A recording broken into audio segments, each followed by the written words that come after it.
Hey everybody, listen up. I got mega huge news. Meat Eater Live is heading back out on the road. That's right. Join me and the crew. Clay Newcomb, Cal, Yanni, Spencer's going to be there. Phil the Engineer's going to be there. Meat Eater Live headed back out. Now, when you get every ticket, okay? Every ticket you buy, you get a signed copy of our new Meat Eater Outdoor Cookbook. This tour is celebrating the release of the book.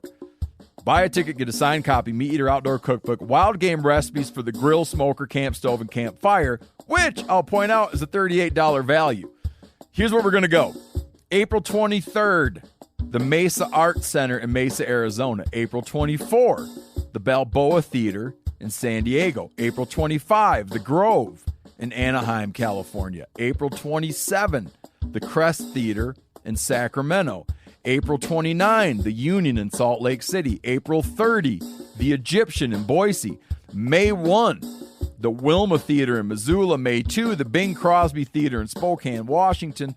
May 4, Revolution Hall in Portland, Oregon. And May 5, the last day of the tour, Pantages Theater in Tacoma, Washington. For tickets and more information, visit the events page at themeateater.com.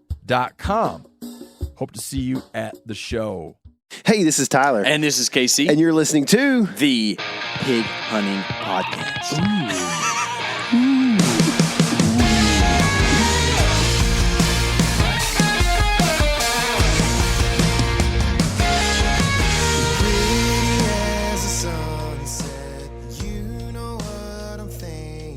Yeah, you can hear guys doing that all the time. They're elk hunting podcasts. I love to do that. Yeah, we're in here whispering because the elk are close. They put their mics really close, and then when they do a bugle, they take their headset off and do a bugle across the room and show everybody. What's going on, everybody? We are not. You sound quiet. At ATA. Sorry, I know. Isn't that weird? I'm really not that quiet. It's just not as loud as it was. I am in a distant space, far away from the listener right now. Casey, my feet are cold. Are they? It's weird because the thermostat set on 72 in here. We actually don't have any blackouts today. I mean, I'm sitting in a T-shirt. I'm fine. Just my feet. Well, the floor is cold. Pier and Beam House. The floor is lava. Floor is. You ever seen that game show? The opposite. My kids love it. Except for there's some debatably weird things on there. Yeah? Yeah. That's how pretty much anything on television is. Yeah. Including outdoor TV. That's why we make our own television now. That's right. So, that's why we're not on outdoor TV for sure. Like in a couple of years, my kids are just going to watch element videos. Perfect. Be a new one every day. Yep. Speaking of, we've been releasing. We've been producing and releasing them, trying to train them how to produce them, and we've got a bunch of gear stuff coming out right now. Which it's gear season. It is gear season. Yep. That's a good. We're coming up with new things on the fly here. That's right. We love gear videos and we hate gear videos because we get raged. There are people out there, in case you can't believe this, I'm going to go ahead and bring the truth to you right now. There are people out there that are looking to only tell other people either what to do, how to do it, or that they're doing it wrong. How dumb they are. And how dumb they are. Yes. And they love to use just the most ridiculous language sometimes. And then there are gear videos on YouTube that have guys who talk like this and just tell you everything you need to know about this gear because it's the best gear. And it gets real boring. So we like to not be boring if we can. We try to. We try not to. My wife thinks we're boring, but well, so does mine. Most wives do. Yeah. There's not many wives listening to this podcast. I can guarantee you that. I've seen the statistics and the analytics. Not many wives. So today we're going to be doing a little live event podcasting. That's the main show today. Our good friend Brian, how do you say his last name? I can't remember. Coca-Cola. That's right. Brian Coke from Ultimate Upland joined us at the pig event, and it was a fun event. Brian stressed himself out a little bit, I think, trying to prepare food for all the people that said they were coming, and then we had the polar vortex of the century, and not as many people came. Not as many people came. So, but we're going to be talking a couple of different things, including a lot of pig talk. Brian had his first pig hunt last year. Shot his first big game animal last year. If you guys listen to the podcast for a while, you probably heard that one. And so we did a Q&A in the room this time around. We had people asking us questions on Facebook. Had people asking us questions on the floor out there, and we did a little bit of talking about how we would hunt a specific piece of property. And so we actually, like I said, it's live. We're going to try to cut all the dead space that we can from the live event and give you something that's give you the most information per minute that we can possibly fit in this thing. We talked a little bit about deer hunting as well. We had some questions about deer hunting, and we have a map behind us the whole time that we're talking about. And KC did a really good job of making sure that when the podcast listener listens to it, that he doesn't have to figure out or just be left in the dark, essentially. So you did a good job trying to convey that. And I actually have a video that we're going to release of this podcast that'll show you the map stuff and be a little more detailed and that kind of thing. That I'm hoping to release Saturday the 20th, I believe is right. So if you'd rather listen to that, or if you want to go back and look at some of the map stuff, feel free to check that out on YouTube. Make sure you're subscribed, right? Yeah, exactly. That's what it takes. I mean, what's crazy about YouTube is like just because you're subscribed to something does not mean that you see it happens. It's what have you done for me lately on YouTube is the way they play their game. So if you haven't watched one of our videos lately, you won't really ever hardly see it. You know, it's like you see the three most recent channels that you've watched. So if you haven't seen any stuff from us in a while, it's not because we haven't put anything out. It's because it's just you've been watching too many gardening videos on YouTube, and we're not there. But dude, and Facebook does it even worse. If you make sure if you want to see what we're posting on Facebook, which is videos, pictures, that kind of thing, whatever else we got going on, you have to go and click to be notified on our page. Which is clown. People that listen to this show are all about raging on big tech, so I'm sure they don't mind us talking about it a little bit. But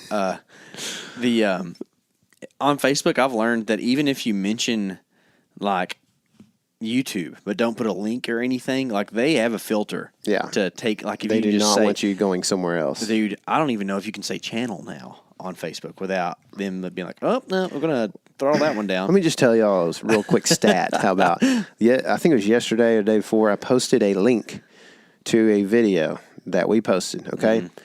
KC and I have worked very hard to build a following on Facebook, grassroots following of 7,100 people. And I posted this link, and 14 people viewed it in the first 2 or 3 hours. 14 people actually saw it come across their feeds. That's outrageous. These are people that we worked to, we worked hard, and they saw our hard work and liked it, and therefore wanted to see more from us. Yet here we are, 14 people got to see a video on Facebook from us, or the link, because I didn't post it natively. So some of this may be jargon that you guys don't understand, but just know that whatever percentage that is, it's about the same odds as drawing a Gila tag or any other hunt in Texas. Speaking of drawing tags and hunting and all that kind of stuff, we have got some big time plans for this spring. About them gobs, you know what I'm saying? About Big them plans. gobs, big plans. Big gobs. So we got gobs and gobs of plans. Yeah, I'm pretty stoked about that. We're going to be doing quite a bit of hunting in a couple states. Probably going to be using some shotguns, maybe a couple bows. And I wanted to give, this is just a bro shout out pretty much, but CZ Shotguns was a pretty big part of what we did this past weekend with the hog hunt stuff. Daniel over at CZ is now a friend. Good dude, man. You don't, I don't want to say this as a way to diss on people, because there's good folks around, but in the hunting industry, if you want to quote it that way, there's not a lot of people who are the type of good people that'll have a deep conversation with you and actually talk and care about you. Especially a sales guy. There's nice or people. marketing. Yeah, like sales and marketing. There's plenty of nice people, which I'm glad there's that too. But Daniel's a real person, and we're friends now, and it's cool. But anyway, CZ let us shoot some guns at some pigs. I shot 4 pigs. Dude, you went off with a CZ. You're talking about a boy who That was the first hunt I've ever done with a semi-automatic shotgun. It wasn't bad. Dude. It wasn't bad at all. It was nice. It's I mean, pretty I cool. watched that clip the other night too, and I was like, golly, dude. Because I was about to format some cards. I was like, okay, as long as we have this clip, I don't care about anything else. But like, there's a clip of K.C. and our boy Eric, who you guys will get to meet soon enough, videoed it for us and did a great job. And dude, like, first of all, these pigs are just like game. It's like a video game, like you said. It's like Trophy Pig Hunter. Yeah, you or know. like the the game where all the ducks in the carnival, the ducks are just going by in a row, and you just throwing baseballs at them or whatever, shooting them. It was like that. But then at the end, you ended up shooting one more, and like I thought either I was watching Ray Lewis or Bo Jackson. I couldn't tell who it was, but like you did like the high knee like stomp. You're like whoa, and like just like stomping like Ray Ray Lewis pregame walkout. Yeah, but then I thought you were gonna break the shotgun over your knee like Bo Jackson. I was like, dang. Oh, that you would like hurt. you like gripped it and you're like, it was primal, dude. It was cool, man. So Yeah, it was pretty cool. Yeah. That was a fun deal. And then you came in and we call you the finisher. that's who I am. Yep, I'm the finisher. Came in and finished that one off for me. I'm also the communicator. I was over there trying to pull all the troops Hey. together, and I got left. We can't reveal too much about this because you just got to watch the video. But I was literally on the phone with someone, and then things went wild. It's all on video too. I know. It's cool. It's free. It's like the whole clip's like 5 minutes long straight. He never stopped rolling. It was awesome. Yeah. So I don't know when that video's coming out, but it's gonna be sick. Yeah, I'm gonna try to make it soon. We've got like maybe like 2 or 3 like kind of postseason / pig hunting videos that I'm trying to get out right now among some of the gear reviews and stuff. We're trying to put out 2 or 3 videos a week, just because we have a lot of stuff right now, and I know that about March 17th, everybody's going to start thinking about fishing only, and no deer hunting is going to happen until about middle of June when people start putting trail cameras out again. Yeah, so exactly. That's how. I mean, there's definitely people who are hardcore about it. It is tag season right now, and you alluded to that a while ago. And we just saw. I might need to post this on a story or something, but we just saw that Onyx has been kind of adding some stuff to elite member benefits a lot here lately. They added Top Rut here a while back. There's some other things that I haven't really looked at as much, but that's a big deal. And then Hunting Fool, which is a thing you've like really my dad subscribed to it. For several years. Now, if you're an elite user, you get Hunting Fool for free. So that's pretty cool. It is. There's some pretty good info on there. It's helped me to. It's like the Sleuthers magazine or whatever, isn't it? Yeah. I hadn't looked at a Hunting Fool in a while, but I do know 8 years ago or so, 10 years ago when we started putting in, it seemed like every year there was very little change in what they said about the units, which I know like the units are going to change slowly too, but like if you were to listen to our boy Jay Scott on his podcast, I mean, they give you some detailed change over the course of year to year, you know. So. Yeah, Jay is unbelievable human, pretty much, is what Jay Scott is. It's He's pretty cool, crazy. dude. Yeah. And Jay gave us a big shout out actually on his podcast. He released our podcast that we did together on his podcast, which is a big deal for us. If you found us because of Jay, thanks. That's cool. Yeah. Tell Jay thanks for doing that. So absolutely. He's going to owe us a couple Gould's turkey hunts after this, I think, for sure. Goulds. Is that how the Michigans say Goulds? Goulds? Yeah. I don't know. They actually say Tig, right? We found that out. Oh, my gosh. What? Was it Tig? Was that the Tig. one that I was like... So we ate supper with Sam and John. Sam's been on the Some podcast. of the other people. Yeah, Sam Hogan's been on the podcast a few times. He's an elk killing machine. Piglet killing machine, Piglet killing machine for sure. And they were pretty funny just because, I mean, Michigan is like ground zero for the Yankee accent. You know what I mean? Like they're gonna hate this so much. Sam really doesn't have like a thick accent, I wouldn't say. But he, just like everybody else, he says a few words, and I can't help it. but when I hear one, I kind of like do this like. It's this head shift thing that Tyler accuses me of doing. It seizes me up when we're podcasting. But we were eating supper, and he would say something, and I'd be like, what was that? Yeah, and he's pretty observant, so he saw it. Big. Yeah, big. Yeah. Y'all are, what's the big limit around here? Oh, dude. Yeah, y'all are. He's gonna hate this, man. What was I thinking? No, it's all good, man. The Michiganders are. they bring life to the party for sure. Yeah, they were fun, man. Yeah. And they shot some pigs. Ran them to me too.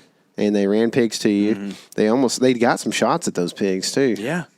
So maybe they spread them out for you. They slowed a few of them down or That's something. right. That's what it took. But they had a good time. It seemed like, you know, I'm trying to think. The first day we had several people fall in a creek too. I was one of those. Yeah, you were. Daniel was one of those. Daniel was. Chris fell in a creek later. We had a lot of creekers. We did. Yeah. Well, pretty creaky. I think, we'll come back on the other end of this thing, but I hope you guys get a little bit of information from this. There's going to be, like I said, some pig stuff. There's going to be some deer stuff. And we just figured this would be something cool to release, a little bit of a live atmosphere, a little different thing. And so we are working on all kinds of guests from different angles right now, typical postseason stuff where you're going to get, like I think our buddy Bam, he really hates the fact that we talk about tomatoes on the podcast. I think it was him that was complaining about that the other day. But you're going to get a little bit of everything coming up in the next few months because that's just who we are and what we do. And we're going to get some science probably on here and all kinds of stuff, hopefully. So Science. biology, New science or old science? depends on what you mean by old. There you go. How old is the Earth, Tyler? It's debatable for a lot of people.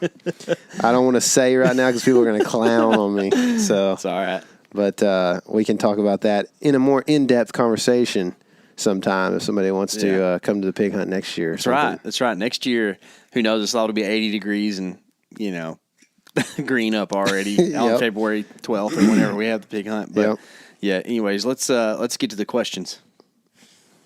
What I learned last year pig hunting, which is different than what I do with upland hunting, and I said it to him yesterday. This is a full sensory experience because you can smell these pigs. When you get close to the pigs, you can smell them. So not only are you looking for them, and when I was out there looking, I'm not watching a fixed position straight ahead. I'm scanning and kind of watching for movement and peripheral. Yesterday I got caught flat-footed and I saw motion over this way, and by the time I turned, it was pretty much too late, 40 yards already running. But so I'm scanning probably 60 yards in front and in and side to side looking for peripheral motion of dark objects. And then I identify the pig after that. So it's vision. If you're real close, you're going to smell them. And the other thing that K.C. taught me last year, which I used it, and again, I was too late on it yesterday, but you'll hear these pigs. And so what I was doing last year when I shot those pigs is I'd walk 15 or 20 yards and I'd stop and I'd listen and I'd scan and I'd try and smell them. And so it's a full sensory experience. It's not just vision. It's not, and that's what I really enjoyed about it, honestly. And yesterday, Tyler and I got in there. We were coming close to sunset, but I told him, I said, I just crawled under a branch, and as soon as I crawled under that branch and got close enough to the ground, I could smell pigs. Yeah. And Tyler's just over here. And I'm like, I smell them. They're right here. I mean, if you smell them, you know they're. Anybody here smelled pigs before? Know what it smells like? It's like you are roasting nuts in molasses, but has a slight stench. It doesn't smell bad. It smells pretty good, but you'll recognize it right away. It doesn't smell like anything else out there. It doesn't smell like elk. Doesn't smell like horses. Nothing. It's its own thing. Yeah, and it's not an offensive smell, but you'll know it. Like it's exactly that. When K.C. said it was kind of roasted, you said roasted acorn to me, kind of. I think is what you said. Acorn, actually. Yeah, acorn.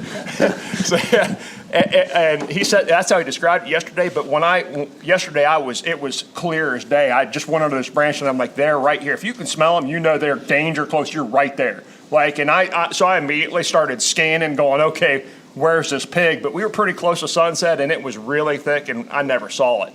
But so it's a full sensory thing, and so make sure you're using all three of those senses when you're out there. And some of you guys probably got sixth sense too. I don't have that with pigs, and that's how they got away from me yesterday. The hunter's intuition. Right? Yeah, I don't have any of that. I rely on the dogs for my intuition, and I'm not hunting with the pigs with dogs, so it kind of ruined it for me. There's a orange vest down there, kind of a nicer one. You see it laying there, Sitka vest? Yeah, that's the one. Okay. So, growing up, I kind of learned how to hunt hogs like this from my dad. I don't know if any of y'all met him. He's a Jim. He's a cool guy. Actually, his name's Butch, not Jim. But him and his buddies kind of started this method of kind of the pushing for hogs with shotguns. They didn't start it. I shouldn't say it that way. Introduced it to me, and got pretty good at it. And it was a good way to acquire some, good eating. And we used to do it really fast-paced to the point where you're making a lot of noise in the woods and even like yipping and hollering it and getting the pigs up. That works, but the more I've done this, the more I've found that a slightly stealthy approach, being observant like Brian's talking about, if you run up on really thick stuff, push it, but make sure that you're being aware and the other guys around you are being aware of like what's slipping out, what's moving around, and what's coming out of that thicket. So probably a really good mixture of, really aggressive walking with, knowing the time to stop, slow down, smell, look around, that sort of thing. Well, and the other thing, so you guys taught me this last year, but so these guys, because they know I'm a solo, most of my hunting solo, they were giving me grief last year because they said they were my guides. No. And so that I couldn't make it happen without them. But what I learned from that, because I was like, well, I'm going to make it happen without them just because I have to. And so, because I didn't want to catch that grief all into this year. So what I would do is I'd hunt one of the flanks, one of the far sides, and last year I got further and further and further away from you, just because I wanted to make sure that they knew. But so it's not necessarily bad if you're out there kind of separated from a group, because that J hook we were talking about, it can happen to you, or when these pigs get scattered, which is what happened yesterday. I ran into a big group and they just scattered. I mean, in that way, they're a lot like birds, as they just scatter and I guess they regroup afterwards. Yeah, let's talk about that right quick. So we have another giveaway. This is a Sitka Stratus vest. Anybody know what the Sitka Stratus system is? It's their windproof system. It's super warm. It doesn't have insulation, but you can't, wind will not blow through it. It's an orange vest, really nice vest. I'm going to give that to the first person who is not employed by the state to tell me what the gestation period of a feral hog is. Gestation period meaning the time it takes from getting pregnant to making babies. You got to raise hands. Hold on now. 4 months. Yeah, I gotta have months, days. Oh, you gotta have months. Yeah, months, weeks, days. Anybody? That's close. He's close. Anybody else? Huh? Same as a ghost. What? Goat. A goat. Sorry. These impair my hearing. Anybody have a better guess than that? If not, all right, you win. You get it anyways. Nobody else had a better guess. 3 months, 3 weeks, 3 days. Yeah, that's the gestation. Here's your vest. Come here. You got to catch it. That's a pretty good guess. Yeah, it's 4 months. K.C. was being a pretty hard stickler on that. I think that's a pretty good guess. I'd have gave it to you on 4. Hey, I ended up giving it to you. Just wanted to make sure. Yeah, so that's the gestation period of a pig. And you were talking about how they scatter and then regroup, kind of like quail do the same thing. Yeah, exactly like that. Or grouse. Ooh, I don't know about that, but I believe you. Prairie grouse.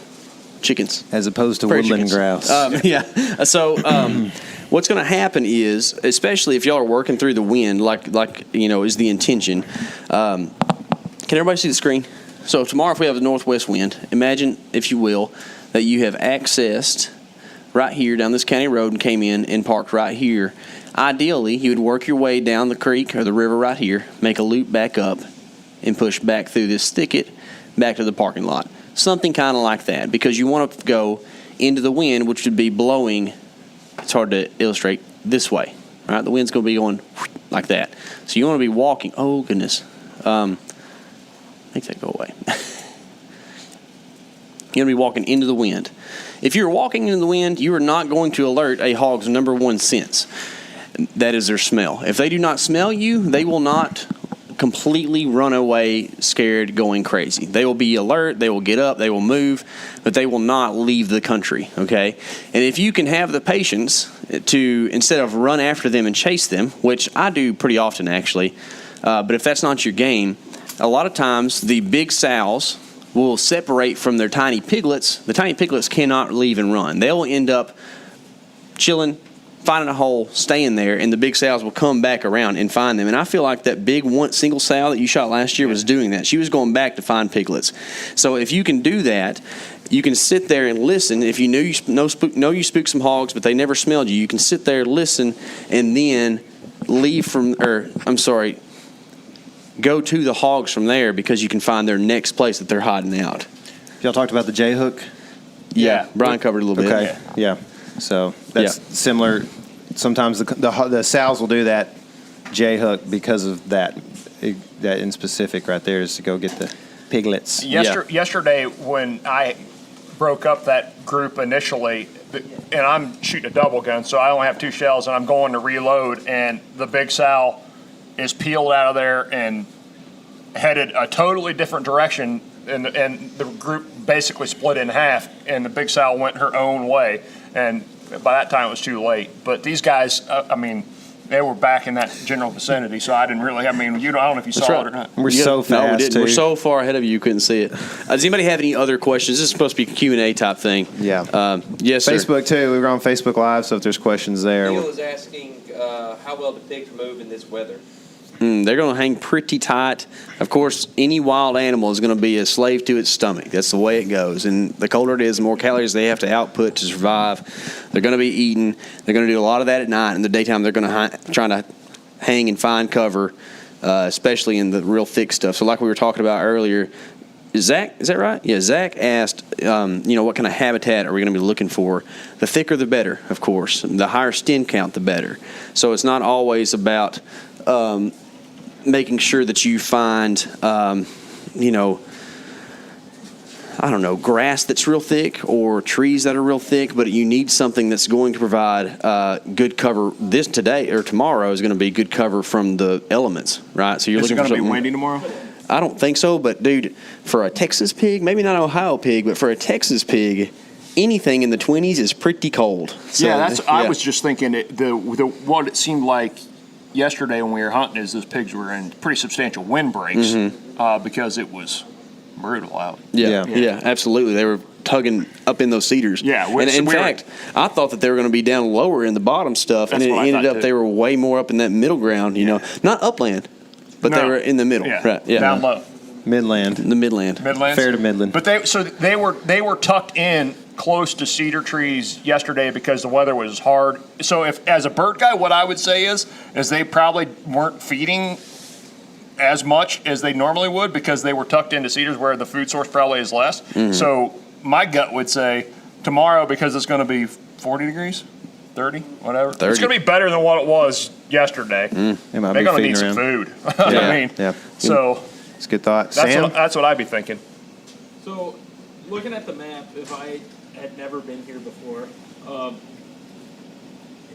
if I'm approaching it from like a whitetail perspective, I'm trying to figure out where to go where humans wouldn't be. Yeah. Do you do the same thing with pigs, or is it just like find the cover and regardless of how close it is to a road or an access point? I'll restate his question. You answer it. Sound good? Oh, I guess. So Sam's question was that he, since he's never been to this WMA before and he is a Michigander, the way he thinks of things is in whitetail perspectives. And he's thinking, that hog tracks and whitetail tracks look very similar, so they're very hard to tell apart, right, Sam? We've established that.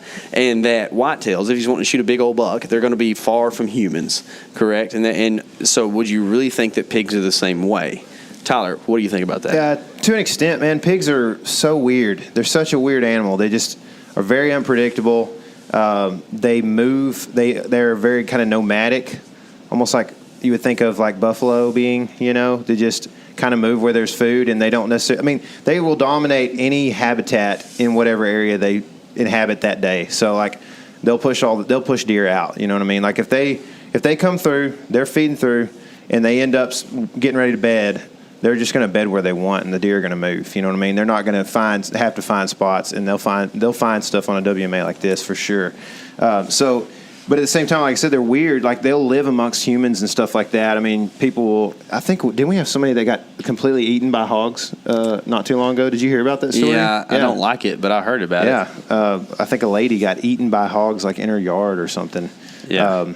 which is I don't think that happens very often. No. So I not mean, too much to worry about. She didn't have a shotgun. Y'all will tomorrow, Yeah. so it's not that big of a deal. So- Another thing to really consider, too, in this situation in particular is that hog hunting has gotten wildly popular. Yes. In certain cultures especially. So you have to understand that the closer you are to entry points, the closer you are to places where people can access them, Yep. the less density of pigs will be there. There'll still be some pigs around because if you've done this before, you've seen they slip through and they can make it out. But what you end up having is these singles or doubles as opposed to like the groups of like 20 or 30 that really is a lot of fun to get into because you can usually find one slow enough to shoot, in that situation. Yeah, and you'll get you'll see sign all over. There'll be sign everywhere from pigs. It doesn't go away very easily.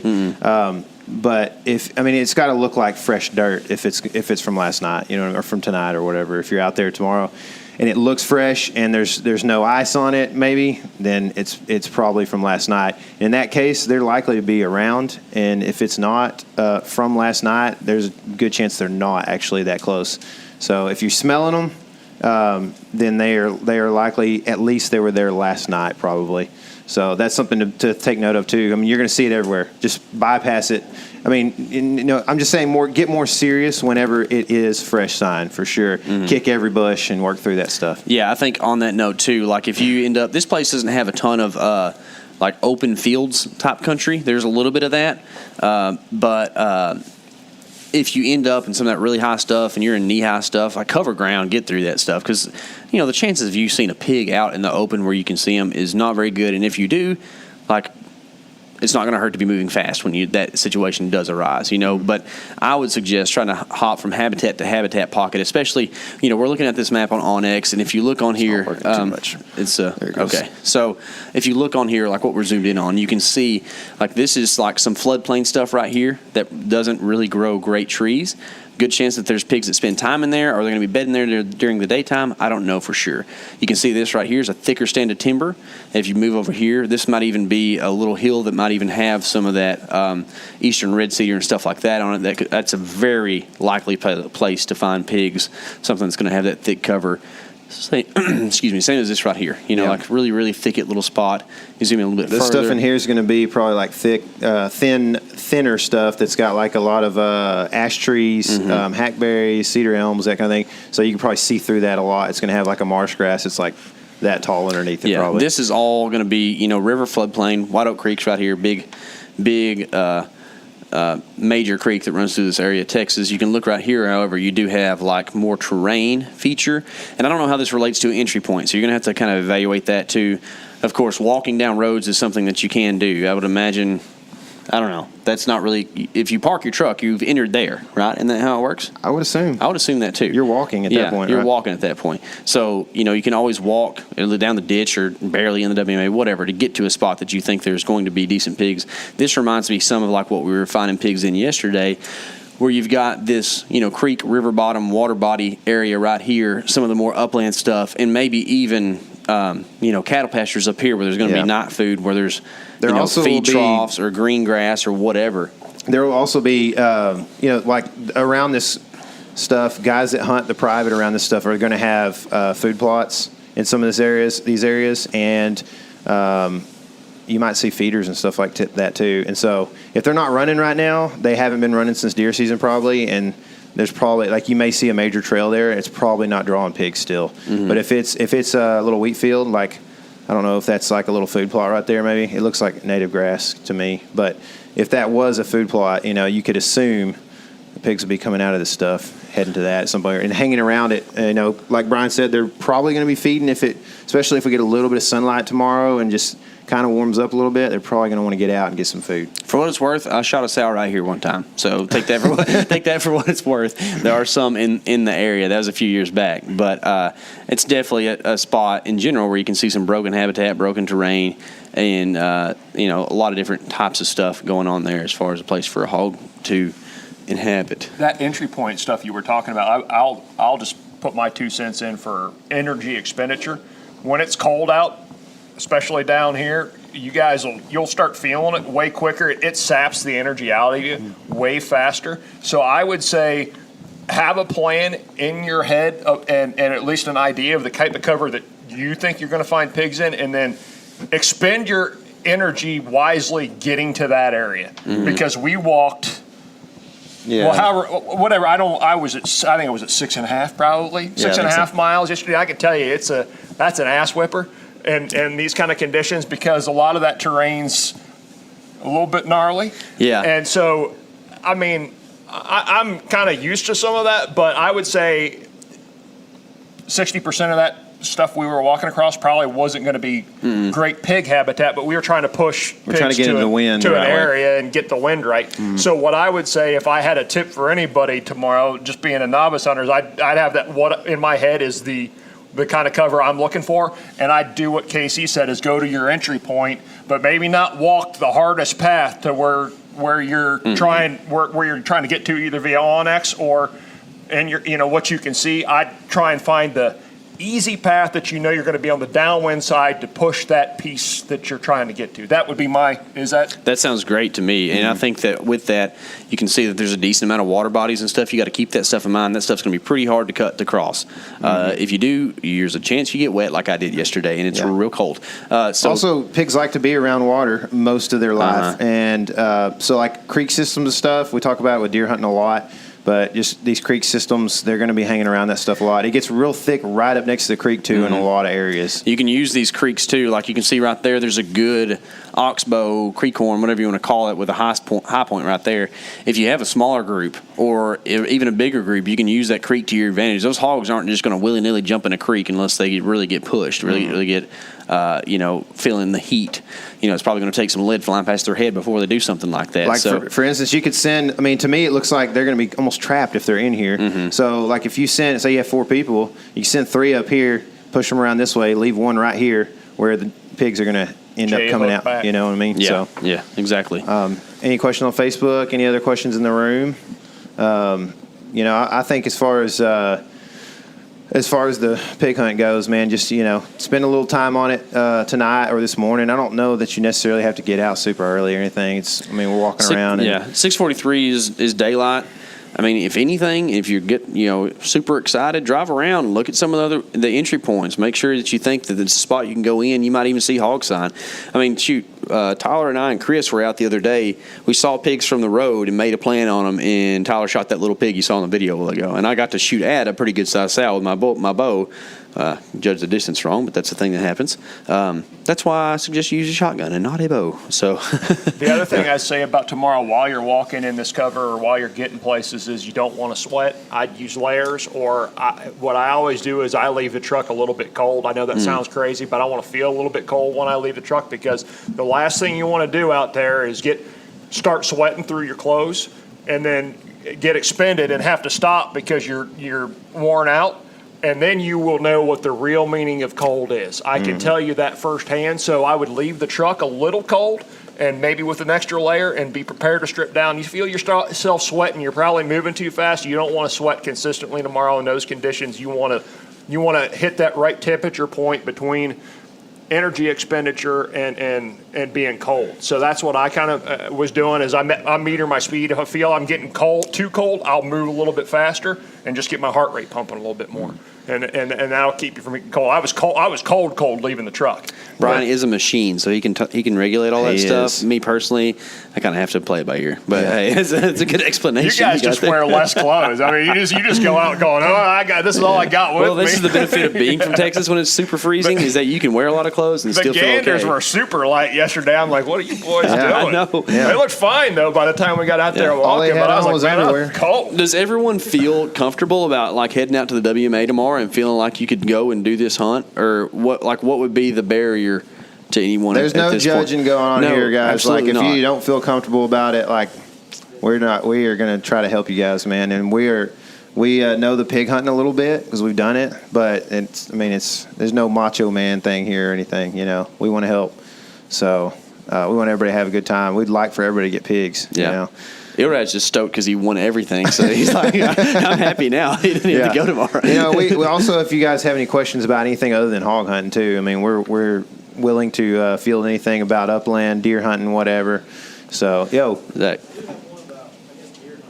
Okay. When is a good time to start putting out cameras to scout for pigs? All right. The question is, when is a good time to start putting out cameras to scout for the next season? I think that would be in 2 compartments. Brian's going to be your best person. No, I'm just kidding. Cameras should be made illegal. Here we go.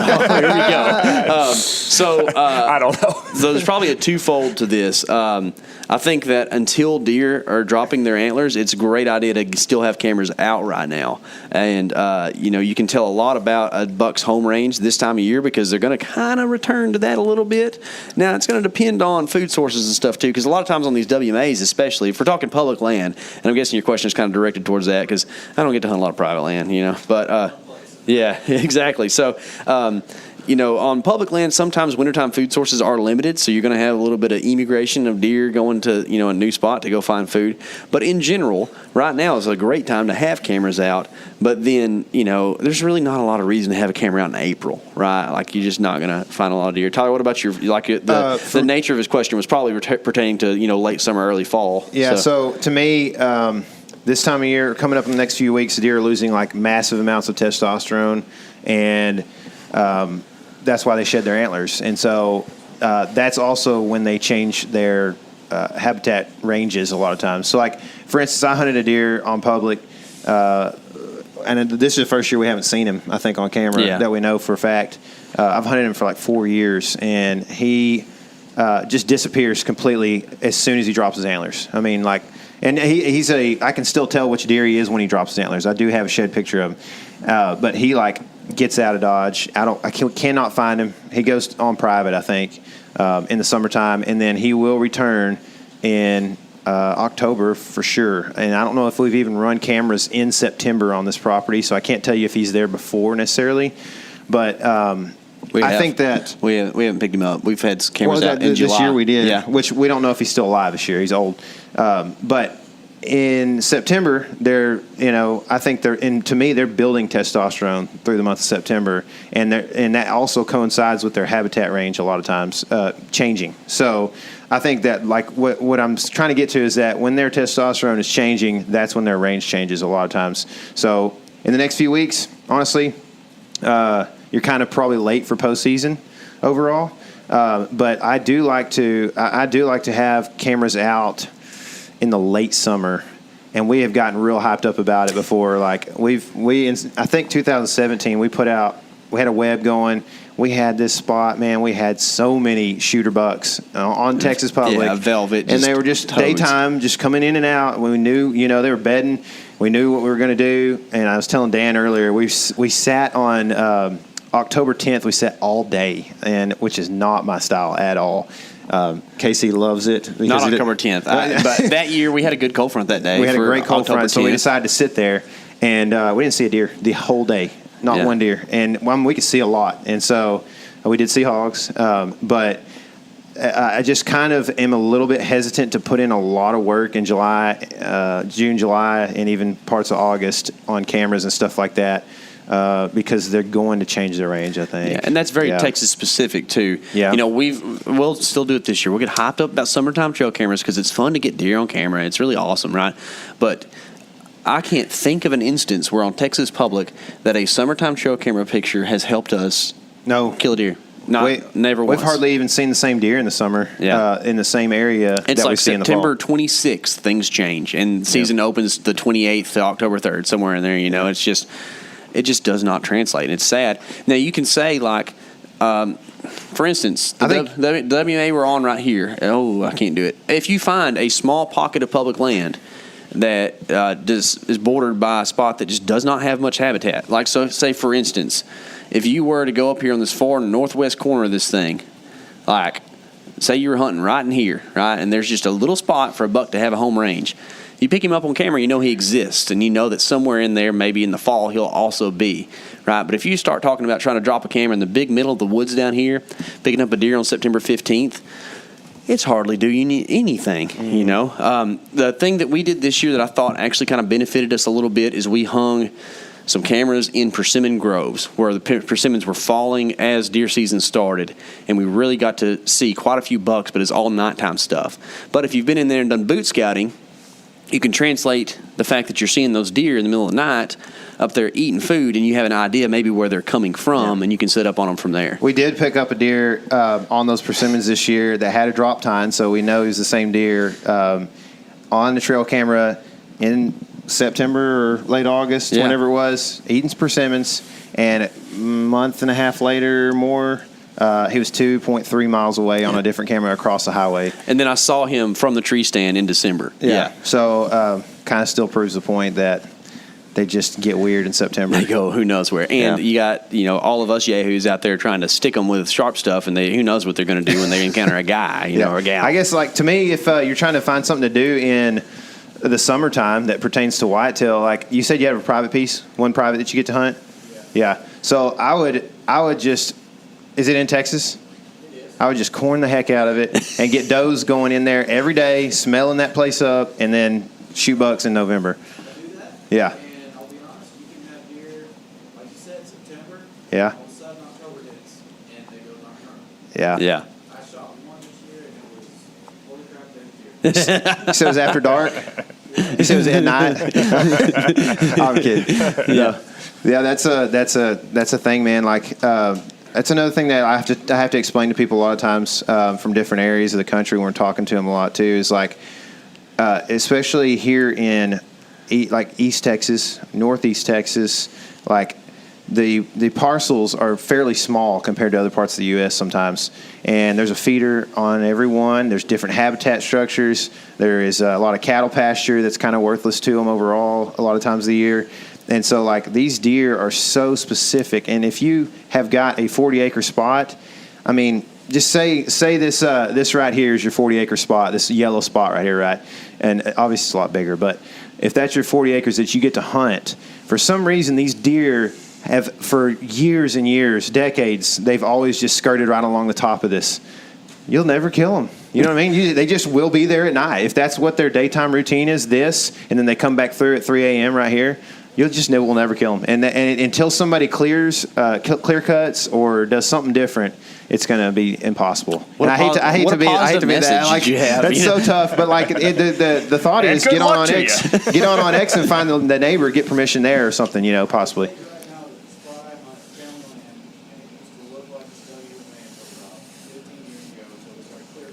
Yeah.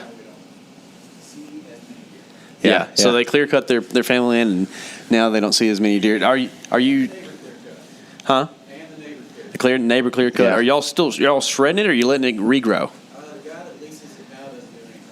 Yeah. Puts cows out. The cows. Yeah. Now, you were about to go early successional forest. early Because successional that's growth. exactly where I was going. I was like, dude, it's coming. Yeah. But 15 years from now, that's going to be prime. And you will listen to guys who know more than us about wildlife habitat tell you that cows can be a good thing.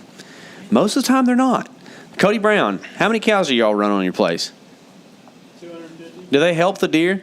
No. Okay, now you know, right? Cody says they run 250 cows, and they do not help the deer. And the proof is in the farmer, right? Yeah. Rancher, sorry, those are different. Like rotational grazing, stuff like that can be beneficial. But dude, the way people do stuff in this part of the world is just turn and burn, baby. Get every ounce you can out of the land and just leave it barren. That's what people do. That's not just. This isn't the exception. I mean, that's pretty much. A lot of places are that way. It's not just Texas. Has anybody watched Kiss the Ground documentary? It's one I saw Joel Salatin was promoting it not too long ago. Woody Harrelson narrates it. It's a new. I think it's on Netflix. I watched it the other day. It's a lot about that, just pillaging the earth, pretty much, and it's got a pretty good spin on it. There's some definite. So in the Midwest, the way we go about it is we clear cut and then we make a subdivision out of it. Yeah. That's what ends up happening. It's less grazing and more subdivision. So Hunter has a question. But that's what happens. Nobody clear cuts. No, I'm not going to say nobody. There are places where clear cuts happen, and which are actually a good thing. And if you let that come back, what we call early successional forest, 15-year-old forest in the Northeast are prime habitat for all kinds of wildlife. But it's just rare to let that cycle come through. And then to kind of group this back to public land over here, where you'll find that kind of stuff is one of these river bottom places that maybe they've acquired the WMA in the last 20 years and it's starting to regrow, or maybe they've done some WMA work. Or what I found unique that happens is you'll have like once every 20-year type floods where you end up with a really weird big body of water out in the woods that kills a bunch of trees. And you can probably even find some of that stuff on here where like, it's going the wrong I saw some way. earlier. Did you? Right down in here. Yeah. Zoom. Oh, I'm Go this way. I'm widening Just the page. both fingers left. There you go. I'm trying. Okay, you can kind of see. All right. Like you see this stuff right in here? This is a place where at some point in time, the river got up, made an oxbow lake, and it was stayed there long enough to kill all the trees, right? So now you're going to have early successional growth right there, where you're going to have a lot of tiny ash trees that are the size of your pinky, right? You're going to have a lot of tall warm season grasses. You're going to have even persimmons. Persimmons love to be in places like that where they don't have to compete with other trees, and that's going to be legit places to find deer for sure. Hunter, what you got? One, while we're on deer real quick, just overall in general, how well do you like saddles?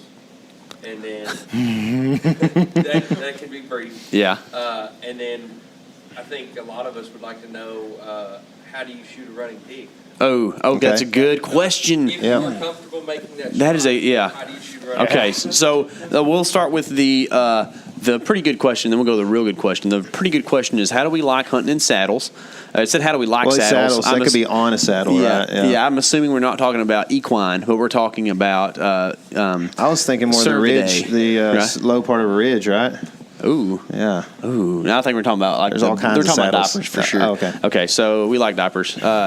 We hunted at them a lot this year. We'll hunt at them some more in the future. I think it's a thing that helped us a ton this year for sure. Yeah. Yeah. Okay. I mean, I have a big foot, and I will still, in a private land situation, I'd probably hunt out of a tree stand. But I'll do it in public land too if it's a place that's going to be a perennial sand location, or at least multiple times in a season.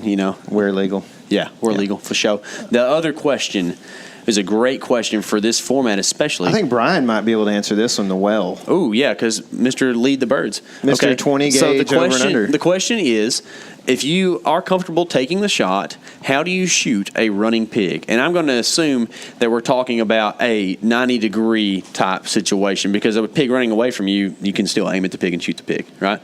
So, Brian, how do you shoot a running hog?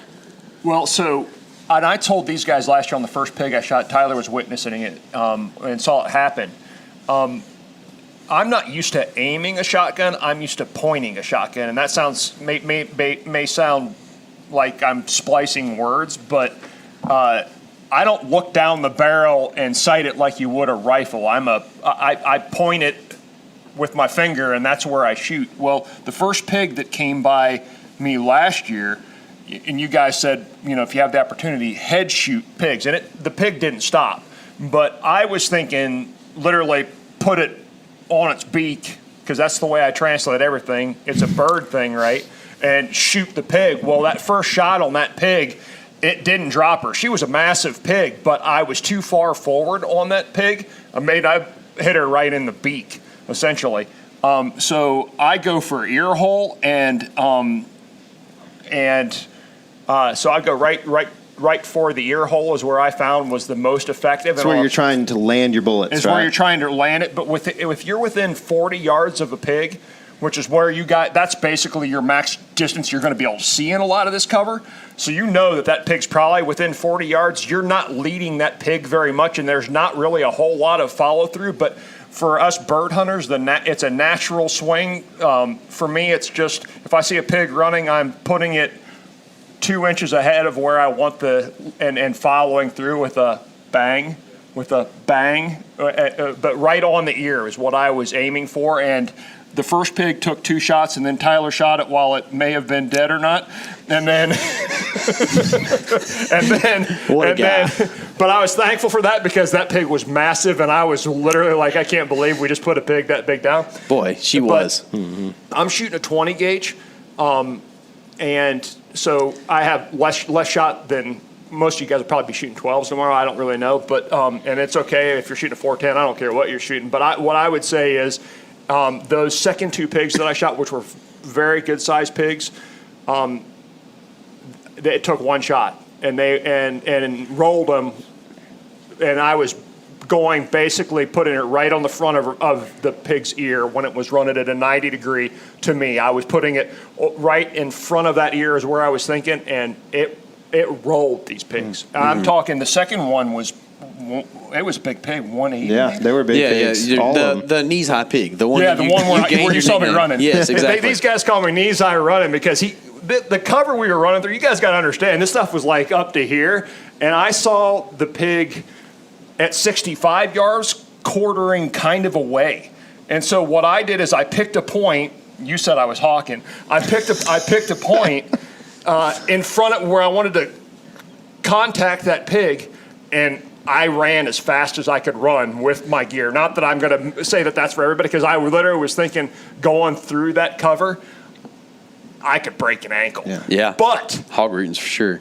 But so I picked the right point, and I closed it probably to within 25 yards, and I just put that shotgun 2 inches in front of her ear and bang, and rolled. That pig just rolled, and she was on a dead run. I mean, when she saw me, she was like, "Uh-oh." And there's a spot, I feel like, and KC is the guy for this type of stuff, but like there's a spot basically on the front of the shoulder to, right in front of the ear that you're kind of aiming for, really. I mean, if you want to immobilize a pig, that's the spot. It's like the neck, in which there isn't much of a neck on a pig. It's kind of a strange type deal because the different size pig is going to make a big difference in this deal. If you got a 100-pound pig, I'm shooting for vitals because you're going to be able to get the penetration to make that happen, and you're going to you're not going to have to use a follow-up shot a lot of times in that scenario. You're talking about a 200-plus pound pig, immobilization is kind of the key. And you're going to, like, one of the good things about this area between the ear hole and the front shoulder is there's a lot of stuff that's vital in there when it comes to like pig mobility. So you can sever a spine, you can even get in there and get into some brain, and then that's when you just get pigs that just freeze up and fall over, which is really cool. And then you can also do some major damage to that front shoulder that really, really slows them down. So it's a really good spot to hit a pig. And that's why I said I'm looking at that like 2 inches in front of the ear hole, because if you're late on that pig, even if that pig's running through or you're not getting a good follow through, the pattern's still going to fall from, in that scenario, within 40 yards, it's going to fall back of the ear to neck, and they're going to go down. Yeah. I rolled 4 hogs the other day, which was really cool. And truth be told, I would lead a hog further than Brian says he does, but they might just be we're different explaining the same thing. Yeah, different shot styles, and we might be saying the same thing. Quite as much as him either, I would imagine. I do not. No. Yeah. Whenever I pull the trigger, my gun stops moving. Yeah. You're a point shooter, which you'd even shoot clays that way probably. You pick a spot where you're going to meet the clay and just go bang. I don't know. Well, you don't play. Yeah. So for me, I'm the gun's always moving. It's different because I rarely shoot rifle or archery shoot, so my gun is always in motion. It's something I can't break a habit of. It's hard to get into that habit if you're a rifle shooter or an archery shooter. It's hard to get into that habit where there's follow through, but I always have that follow through, and I just know that pigs ain't running that fast, and that shot's moving real fast. Well, the ones that Sam ran to me the other day were running pretty quickly, and Eric was there. But you were within 12 yards, weren't you? It's probably 12, 15, and I was aiming at the hog's head in front of its head. So imagine a head in front of the hog. And I was aiming, 6 to 8 inches in front of the nose. And they were really moving fast. And I rolled 3 of them. But the last one I hit mid-body, and Tyler finished it off for me. So, there's that right there. Tyler's the finisher. That's what we call him. That's what I am. But, that's kind of in short, lead the hogs a little bit if they're running. Anything else? Any other questions? Everybody feel cool about tomorrow? If you got any questions, we're going to be hanging around, picking stuff up, doing that kind of thing. Y'all are welcome to stay and chat, whatever. Let's establish maybe who's going where. I know some of those guys had to get out early, but you don't for sure. I mean, does anybody feel intimidated, like they need somebody to help them? It is okay to say that too. Huh? I mean, my pin more noticeable. Yeah. Can you go tie up more hogs out in the woods for Sam tomorrow. This is actually marking for deer, so just so you know, it really is. Yeah. Do not get on these areas right here. Yeah. You'll get carried off the in a Brosico helicopter. Ranch is a really cool place, but it is very, very private, so don't go over there and mess around. But anyways, guys, thank everybody for being here this evening. we It's really been fun. We'll, of course, be hanging out and doing stuff. Let's all establish who's going where with who, and have a good hunt tomorrow. Yeah. So on the YouTube video, you'll be able to kind of see and watch some of the map stuff we were talking about and line that up with the audio that's there. And big thanks to OnX for being a huge help with this event. Everybody who came to the event actually got elite membership to OnX, which I'm not going to lie, before they, we worked with them to do this stuff, I would have done a lot of things to get an elite membership. Yeah. Because $100 is hard to come by. So, people came out with a pretty good deal on that thing. So big thanks to OnX for helping out with that. Dude, honestly, huge thanks to them throughout this whole year, man. We've done a lot of work for them, but they've done a lot of help for us too. Yeah, pretty good partnership there. Yep. And I would say we killed some deer because of OnX for sure. Oh, dude. I mean, we've been killing deer since 2017 with Onyx. Yeah, dude, for real. I used to go in and get on before I paid, or had the elite membership. I used to go on the county, the appraisal CADs. district, and line up landowner names with locations that I liked, and mark that stuff. Me too. That's how I made the worst real estate investment in my life. I think that I was thinking about this morning. One of the things about OnX that I like the most is how user friendly it is, because there's some other competing brands out there nowadays, and they all have decent platforms, and we used to use a couple of them. Really. Using 7 different mapping systems really makes you feel real cool, But the cool thing about OnX is that it's just so integrated and user friendly. You don't have to do stupid steps and stuff like that. You know? It's really, really streamlined, and I think that's really what makes it a huge help in the field. If you're sitting at a computer at home at the kitchen table or whatever, you can import coordinates from Google Maps and do all this stuff, but when you're out there, having an online or offline map saved and being able to just drop a pin where you're at and take a picture of what you're looking at, it's pretty stinking handy. Yeah. And if you didn't come to the hog event and get your free OnX membership, you can do that in the notes below. We've got a link. You can follow it, get you some OnX, and get to killing deer and pigs. Find mushrooms. They have a mushroom icon. Do they really? Yeah, soon to have an element taco icon, I think. Yeah. So we've been working on that. Big things coming from. Anyways, guys, if you were listening to that interview, you'll hear a guy ask a couple questions. One about hogs, one about pigs. His name's Zach, and cool dude. Zach actually won the door prize to the event. He won a signed copy of The Hog Book by Jesse Griffiths. Jesse Griffiths. We had a critical mistake in that we did not put our names in the door prize. I know, Dad. We didn't let ourselves win the gun, but we we should have let ourselves win the door prize if we wanted to. Yeah, we definitely should have. I would have used it. You know what I just realized that I meant to talk about in the beginning of this thing was the Michiganders. Yeah, they started saying "dadgummit" on not on purpose or whatever. Oh, they adapted "dadgummit." Yes, good. Sam was so mad that he was saying "dadgummit." Is that? I didn't realize that was regional. Is that a Southern thing? I guess. I don't know. They got it from us for sure. They say way worse words than "dadgummit." They do. For Michiganders. So, yeah. We don't say those dirty words down here. Dadgummit. Bible belt, right? That's right, man. Can't say those in public. That's right. We'll pull our Bible belt off and give you a spanking if you say them bad words. So, there you go, Michiganders. That's funny, man, for sure. Congrats to everyone that did win prizes at the event. It was pretty good time. Dude, big thanks to lacrosse. Yeah. Big thanks to Danner. We gave away a bunch of Danner and lacrosse boots. Natural gear. Gave us a ton of stuff to give away. So we actually had, it was one of those deals that you just can't explain it, but the probabilities were there. Yeah. We had a guy who I think's a listener, but found us through the Facebook group and stuff. His name is Ildar. I can't pronounce his last name. He's G-Unit. Yeah, Ildar G. Ildar is from Russia. He's been here 2.5 years. Speaks English pretty good, but definitely you can tell, it's kind of his second language for sure. And That dude won a pair of boots. He won he won a natural gear package, and he Worth won, like $5 million. That's right. And he won the CZ shotgun. Like the dude is ready to go hunting off of the event, right? Like he won like almost half the stuff. For real. Yeah, dude tore it up. He was a happy camper leaving for sure. I wanted that congrats, shotgun Ildar. Dude. Shotgun was Shot. slick. You might see us messing around with one of those this spring. I Who hope knows? so. It's all terrain. It's got like this Cerakote finish that's like kind of almost like an olive. It was awesome. Is that the same gun that we were shooting on at the event, but just different coatings? I don't know. Because I had the Mossy Oak, I think it's Mossy Oak Bottomlands. Yeah, that's cool. That's pretty slick, dude. I want one of those again. Yeah. It's cool. Yeah. Yeah, So, I like that a whole bunch. yeah, me too, man.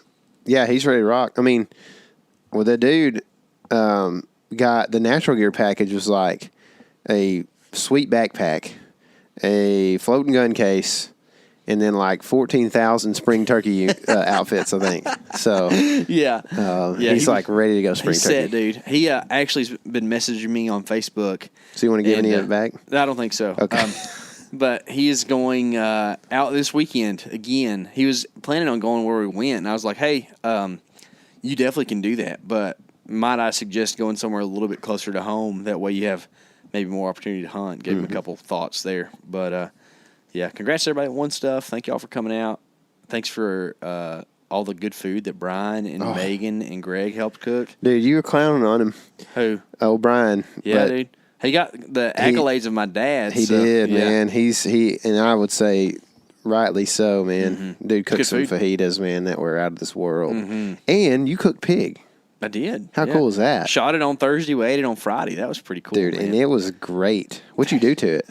Not much. That's the cool thing about Wild Hog, man. Now, this was, elite cuts. We're talking backstraps and tenderloins out of the bigger one. But I just didn't marinate. I did dry rub on the outside of chili powder, black pepper, onion powder, and salt. And then I guess I doused it with lime whenever it was on the fire. And then Brian cooked it for me because I was just kind of busy. He cooked it well, too. Yeah, he did a good job. Pig is one of those things you're trying to get to 160, I think, is the idea, because you want to make sure you kill everything in it. But so you need to cook it, medium at least. And but yeah, just right. Pretty much pig and chicken you kind of treat the same. You want it to be where it's not limp anymore. And that's the kind of the easiest way to check it. It wasn't dry at all. No, it was tasty taste. Yep. Yeah. It was great, It was dude. good, dude. I was like, after that, I was like, there was more left on the plate when you were taking it around, and I was like, I want some more. Yeah, but like it's good. people hadn't had it yet. I want them to have it. Some people got some extra. Tristan, I think he ate 4 pieces. He was stoked about it. Well, he bought Yeah. a sweatshirt, so That's right, dude. it's all good. Yeah. Yeah. But it was a good time, man. We had a lot of fun. So thank y'all for being there. Thank you for listening to this episode. If there is something that you want addressed further, feel free to send us an email or message on social media and stuff, and we'll talk more about it. Make sure you tune into YouTube because things are popping like crazy right now over on the tube. We just got a bunch of videos and stuff going down. The hog hunt video will be out pretty soon. We don't know when. Definitely some epic stuff from the first day that we were out there. Shooting some piggies. So And some postseason scouting for deer. Yeah. Which we had actually. We went out one day just for kind of an afternoon, and like I thought those 2 spots right there were spots I'd go sit without knowing anything. Yeah, we're not going to tell you where those are. This is not a Map Scout challenge. No. You do not get to know where those are. Yeah. But we'll give you, and that's kind of natural, I guess is the easy way to put it. But like, what's another way that people would describe that situation? Like, it was. I'm thinking native, but that's not the right word, right? Like you got to see our thought processes. Oh yeah, and 100% transparent. Transparent, like what it is, because that's us thinking about actually hunting a place, right? As opposed to like, well, if we don't find them, Map Scout Challenge, which we try our best on Map Scout Challenge stuff, but it's just going to be different because the nature of the beast, right? Yeah. Like it's just if you're really trying to kill the deer, then I feel like you're just sharper. So. Those would be cool. We're going to probably try to go out and complete that video tomorrow. Oh, yeah. And pick up some trail cameras. Shoot some reds. Actually, We got a Map Scout Challenge video coming up pretty soon. I don't know when that's going to go out, but we got one of those done at least. Have you had any more pictures come in from that? Yeah, a little bit. No bucks. No buckies. I knew that was going to happen. Dude, that's the way it goes in the fall, though. I mean, in the winter. You remember last year? Yeah. For the 2020 Map Scout Challenge stuff, we lucked into bucks a few different times, but like especially in that South Texas stuff. Yeah. Nothing. Nothing. We hung it on a scrape. There's only like 4 bucks in South Texas, at least Southeast Texas. Yeah. So if you don't have your camera in one of 4 spots, you're not getting pictures of bucks. Yeah. But there's a doe and a bobcat. So Is there? Yeah, and some snow right now. So snow. Cephas. Snow doe. Yeah. There is some snow. I actually haven't checked my trail camera in a while, but I just put out a bunch of corn. There's weird stuff that happens when it snows, dude. Like Dude, everybody becomes friends. I've noticed. Yeah, have you seen the Jungle Book, like the newer one? You know how like they have like a truce so everybody can go drink water? It's like what's going on out there right now. Yeah, except for I'm not sure, that I saw urine that I thought had blood in it on the snow, but I think that it might be urine from a coyote while it's carrying something bloody in its mouth. And then I went and broke ice on my little tiny pond today. I've broken it twice now. And there was a chunk of like meat just sitting on the ice in the pond. Like, I mean, it was 2 inches long, kind of skinny chunk of meat, like dry. Dude, there are weird things going on out there, man. Well, I can tell you I went back on my back property and did a little walkabout trying to shoot a squirrel. And I've got some junk back there from the previous owner that I need to get cleaned up. But I heard some critters, and I thought it was coons up underneath there. Well, ends up, I kind of walk a circle around, and 2 coyotes jump up out of that thing and run off. So, like, they were bedding up in this little spot. They're getting ready to breed. They better not. Like some bacteria in our water system right now. That's right. Man, we're joking about that, but, you know, all things aside, if you're in Texas, hopefully this podcast warms your heart because I know your toes are pretty chilly. It's been a rough go of it for some people. We haven't had it too bad. It's kind of like the Rona thing, man. We haven't had it too bad, but I know there are some people that have had it. But we had some blackouts and stuff here, but none of this like, you know, sequential days without power. That sounds pretty rough. But it's all going to get past. It's going to thaw out this weekend. Everything's going to be cool, and the bass are going to be on spawns pretty soon. You know, I think I don't want to get too far off into the preacher world, but we're just going to tell you an observation I have, and then we'll let you have it. But man, not everything has to be somebody's fault. Yeah. You know what I mean? Mm-hmm. Like every once in a while, a once in a lifetime event happens, and you just have to kind of deal with it. Yeah. You know, and I'm not telling y'all to deal with it, but you get what I'm saying. Like, there's no reason right now to be pointing fingers about, you know, well, actually they should have, and just, you know, naming off acronyms that you just learned 3 days ago and trying to tell you what they should be doing and this and that. Like, you know, just hug your family, love them, check on your neighbors, and, you know, we'll all thaw out in a few days. Yeah, that's good. It's good advice, man. Because, you know, I was thinking kind of something along the same lines. You know, it's like, man, you know, when you think about it and you look at it, green energy sounds great. You know what I mean? Like, I like the idea of it. I like the idea of like breathing better air quality and stuff. Yeah, you know, absolutely. But at the same time, like, we may see something here that. Not all ideas work just because they're ideas, right? And maybe we have a hybrid system. You know what I mean? Maybe, but like, let's just make sure that we learn from this one way or another. And like I said, we don't have to blame people. Let's just work together and try to make things better in the future. You know. Yeah. So, but I definitely agree, man. There's been a few people, you know, being that I've been outside of town, I haven't really been able to like, I guess, pour into the community as much as I would have liked to. Because we're all kind of shacked up out on the lake right now trying to, like, survive, you know. But, like, if I had my house, I would be able to, you know, help out a little bit more, I feel like, right in town. But I've had some friends that I've seen on Facebook and stuff that are helping and getting firewood for people and doing stuff. You know, they got kids that can help and stuff, too.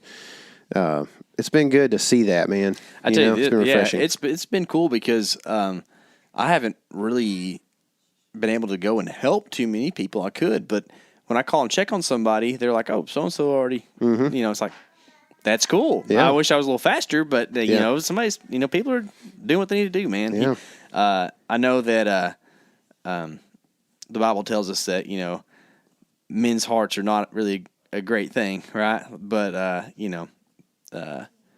with God mixed in there a little bit, there's some good in this world still. Yeah, so for sure. Yeah. For sure. Mixed in there a little bit or a lot. a lot. Bring it on. Bring it on. Well, if you start, you know how it is. You start telling people a lot, they get a little bit scared. But if you just say a little bit, yeah, that's for sure. then you let It's like, spirit work. I didn't know that was going on inside of my body right now. That's right. That's right. Well, anyways, guys, thank y'all for listening. We kind of are a little bit rambly, but we just need an opportunity to talk. And Tyler and I have decided we can talk a lot nowadays. So Practice if you want makes us perfect. if you want us to make these things 45 minutes or less, let us know, and we'll try to accommodate that. Yeah. Until then, remember, this is your element. Live in it.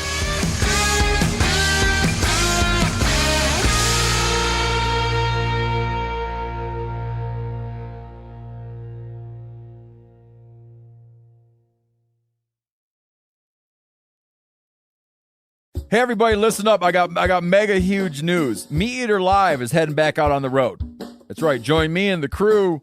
Clay Newcomb, Cal, Yanni, Spencer's going to be there. Phil the engineer's going to be there.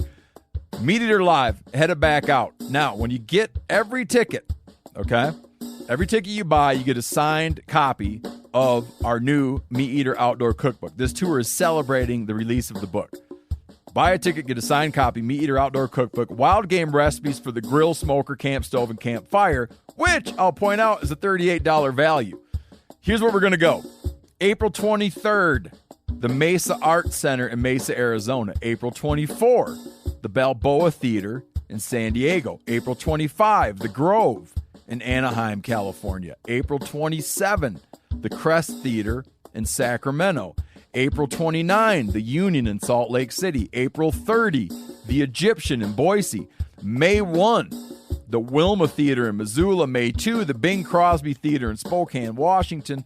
May 4, Revolution Hall in Portland, Oregon. And May 5, the last day of the tour, Pantages Theater in Tacoma, Washington. For tickets and more information, visit the events page at themeateater.com. Hope to see you at the show.